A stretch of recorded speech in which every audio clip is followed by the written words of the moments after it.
જય શ્રી કૃષ્ણ મિત્રો, આપ જોઈ રહ્યા છો યુટ્યુબ. આપ સૌનું મારી યુટ્યુબ ચેનલમાં સ્વાગત છે. મિત્રો, આજે આ વિડીયોમાં આપણે સાંભળવાના છીએ વૈશાખ માસની શુક્લ પક્ષની સપ્તમી તિથિ એટલે કે માતા ગંગાનો જન્મ ઉત્સવ. ગંગાજી આ ધરતીલોક ઉપર પધાર્યા હતા માટે માતા ગંગાજીનો જન્મ ઉત્સવ ઉજવાય છે. આજે ગંગા સપ્તમીના રૂપમાં આ જન્મ ઉત્સવ ઉજવાય છે અને સૂર્ય સપ્તમી પણ કહેવાય છે.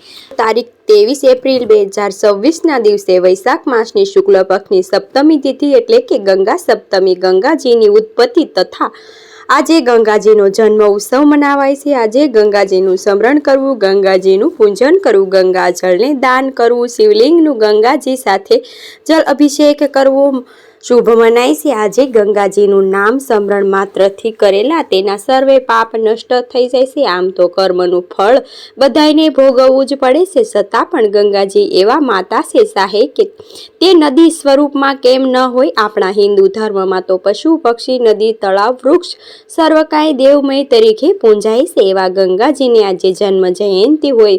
ગંગાજી સ્મરણ કરીને સ્નાન કરવું અને ભગવાન મહાદેવ તથા ભગવાન નારાયણ કે જે વિષ્ણુપદી ગંગાજી પણ કહેવાય છે, આ વિષ્ણુજીના શરણોમાંથી પ્રગટ થયેલા હોવાને આજે ભગવાન નારાયણની પણ પૂજા અર્ચના થાય છે. પિતૃને મોક્ષ અર્થે ગંગાજી પ્રગટ થયા હતા. ભગીરથ રાજાના પ્રયાસથી સ્વર્ગમાંથી ગંગાજી શિવજીની જટામાં સમાયા અને શિવજીની જટામાંથી ગંગાજી પૃથ્વીલોક ઉપર આવ્યા. ભગીરથ રાજાએ 60,000 પિતૃઓને મોક્ષ પ્રાપ્ત કરાવવા અને આજે જ પણ આ અવિરત ગંગાજી વહેતા રહે છે. એવા ગંગાજીને આપણે કોટી કોટી વંદન કરીએ છીએ. જો આપને વિડીયો પસંદ આવે તો લાઈક કરજો, શેર કરજો, કમેન્ટ કરજો. આપ આ ચેનલ પર પહેલી વખત જોઈ રહ્યા છો તો સબસ્ક્રાઈબ કરી લેજો, જેથી આવનારા નવા વિડીયોની માહિતી આપ સુધી તુરંત પહોંચી શકે. ધન્યવાદ. ભાગીરથ વિંધે વિષ્ણુપતિ ધીમહિ ધિયો જાહ્નવી પ્રચોદયા.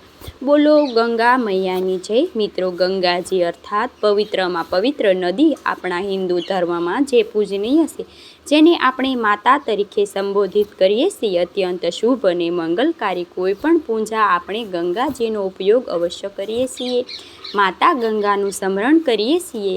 એવા માતા ગંગાજીએ એ પરમપિતા બ્રહ્માજીના કમંડળમાંથી નીકળીને જ્યારે બ્રહ્માજીએ ભગવાન નારાયણના શરણ કમળ પ્રસ્થાન કર્યા હતા, તે ધોયા હતા, ત્યારબાદ વિષ્ણુપ્રિય રૂપમાં એ ગંગાજી સ્વર્ગલોકમાં પધાર્યા. સ્વર્ગલોકમાંથી રાજા ભગીરથે જેઓએ 60,000 પિતૃઓને તૃપ્તિ અર્થે, મુક્તિ અર્થે ગંગાજીની આરાધના કરી હતી અને તે જ ગંગાજી ભગવાન મહાદેવની જટામાંથી સમાયા અને મહાદેવની જટામાંથી જ ગંગાજીના આ ધરતીલોક ઉપર પધાર્યા. ધરતીલોકને પાવન કર્યા. પાપના સિંહ પવિત્રથી ભરપૂર અને આત્મશુદ્ધિ કરનાર માતા ગંગા મૈયા, જેમનું નામ સ્મરણ કરવા માત્રથી જ ભગવાનના બધા બંધનમાંથી મુક્તિ મળી જાય છે. ભીષ્મ પિતા, જે મહાભારતના મહાપિતા હતા, તેમના માતા ગંગાજી આજે પણ આપણે પિતૃ તર્પણ કરતી વખતે ભીષ્મ પિતાનું સ્મરણ અવશ્ય કરીએ છીએ. આ ઉપરાંત માતા ગંગાનું નામ ગંગા, ગાયત્રી, ગૌરી, ગાય, માતા તુલસી મૈયા, અહલ્યા દેવી, દ્રૌપદી આ બધા નામ પતિત પાવન, જેમનું સ્મરણ કરવા માત્રથી જ પાપ નષ્ટ થઈ જાય છે. કહેવાય છે કે ગંગા મૈયા સ્મરણ કરીને જ્યારે આપણે સવારે વહેલા ઉઠી અને ધરતી ઉપર પગ મૂકીએ તો પણ આપણામાં જે જાણે અજાણે થયેલા દોષ પાપમાંથી મુક્તિ મળી જાય છે. માતા ગંગાના દર્શનથી પણ જન્મો જન્મના પાપ નષ્ટ થાય છે. ગંગાજીમાં સ્નાન કરવાથી આલોક પરલોક સાર્થક થઈ જાય છે અને પાપમાં નાશ થઈ જાય છે, અર્થાત મન અને તનની શુદ્ધિ થઈ જાય છે. દર વર્ષે વૈશાખ માસની શુક્લ પક્ષની સપ્તમી તિથિ આવે છે ત્યારે માતા ગંગાજીનો જન્મ ઉત્સવ મનાવાય છે. ગંગા સપ્તમીના રૂપમાં માતા ગંગાજીનું આપણે સ્મરણ કરીએ છીએ. જ્યારે ગંગા મૈયા આ ધરતી લોક ઉપર આગમન કરેલું હતું, આ દિવસ ગંગાજીની શક્તિ, પવિત્ર અને જીવન દેવાવાળી ઉર્જા યાદ કરાવવામાં આવે છે. પર્વ દર વર્ષે આપણે ઉજવીએ છીએ. વૈશાખ માસના શુક્લ પક્ષની સપ્તમી તિથિના દિવસે ઘણા ભક્તો ગંગાજીના સ્નાન કરે છે, દાન કરે છે અને પિતૃતર્પણ શ્રાદ્ધ પણ કરે છે. કારણ કે મુક્તિદાયની માતા ગંગાજીએ ગંગા નદીને આપણા દેશમાં દેવીના રૂપમાં મનાય છે. જો કે આપણે નદી કે વૃક્ષો કે તથા પર્વતોને પણ પૂજા કરીએ છીએ.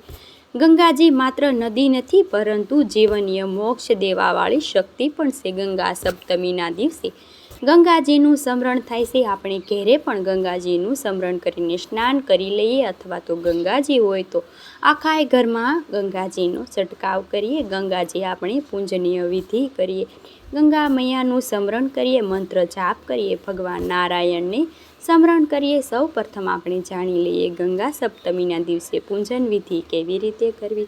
સવારે વહેલા ઉઠી સ્નાન આદિ પરવારી શુદ્ધ વસ્ત્ર ધારણ કરવા, ત્યારબાદ જલનો એક કુંભ સ્થાપન કરવો, જેમાં ગંગાજીનું આપણે સ્મરણ કરીએ, અથવા ગંગાજળ હોય તો તેમનાથી કુંભને ભરીને ત્યારબાદ તેની ઉપર એક શ્રીફળ રખાય છે. ગંગાજીનું સ્મરણ કરીને તેની ઉપર વસ્ત્ર સ્મરણ કરી ત્યારબાદ ધૂપ દીપ અક્ષય મીઠાઈ આદિ સમર્પિત કરીએ. ગંગાની આરતી કરીએ, ગંગાજીની આરતી કરીએ. ભગવાન વિષ્ણુની કોઈ પણ મંત્રનો જાપ કરી શકાય છે, કારણ કે માતા ગંગા ભગવાન વિષ્ણુની શ્રી શરણોના પ્રગટ થયા કહેવાય છે. એટલા માટે વિષ્ણુ પ્રિય નમઃ આ મંત્ર જપ કરી શકાય છે. ભગવાન મહાદેવની જટામાં સમાણા હોવાથી ગંગાધરાય નમઃ